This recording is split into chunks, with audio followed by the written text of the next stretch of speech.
So நிறைய பேர் வந்து என்னுடைய டிஎம் செக்ஷனில் வந்து நல்ல ஒரு ஸ்கின் கேர் ப்ராடக்ட்ஸ் வந்து ரெக்கமெண்ட் பண்ண சொல்லி கேட்டிருக்கீங்க.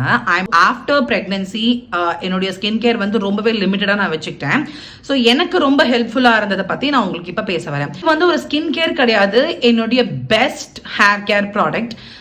இது எக்ஸாக்ட்லி சொல்ல போனோம்னா during my postmortem hair fall இது ரொம்பவே எனக்கு ஹெல்ப் பண்ணிச்சு.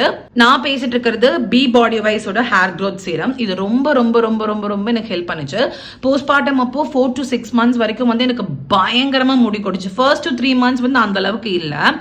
டியூரிங் பிரெக்னன்சி நான் அயன் டேப்லெட் சாப்பிட்டதுனால அந்த லெவலுக்கு வந்து எனக்கு முடி கொட்டுறதும் இல்லை, சூப்பராக வளர்ந்துச்சு.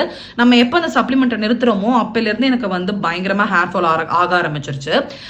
அது எப்படி கண்ட்ரோல் பண்ணன்னு கூட எனக்கு தெரியல. நல்ல டயட்டை தான் இருந்தேன், பட் ஆனால் என்னன்னு தெரியல.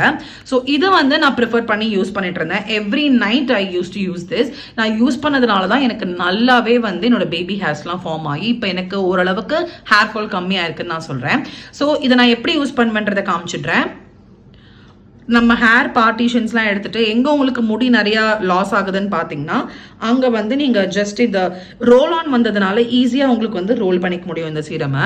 இது வந்து ஸ்டிக்கியாகவும் இருக்காது. நிறைய ஹேர் சீரம் வந்து நீங்கள் போட்டக்கப்புறமா ஹேர் வாஷ் பண்ணுற மாதிரி இருக்கும், பட் இது வந்து அப்படி கிடையாது. You can just leave it as it is in your hair. இந்த ப்ராடக்ட்கான லிங்க் உங்களுக்கு வேணும்னு நினச்சிங்கன்னா மறக்காமல் கீழே வந்து ஹேர் கேர்னு கொடுங்க, டேரெக்டாக உங்கள் டிஎம்ஸ்க்கு நான் அனுப்பி விடுறேன்.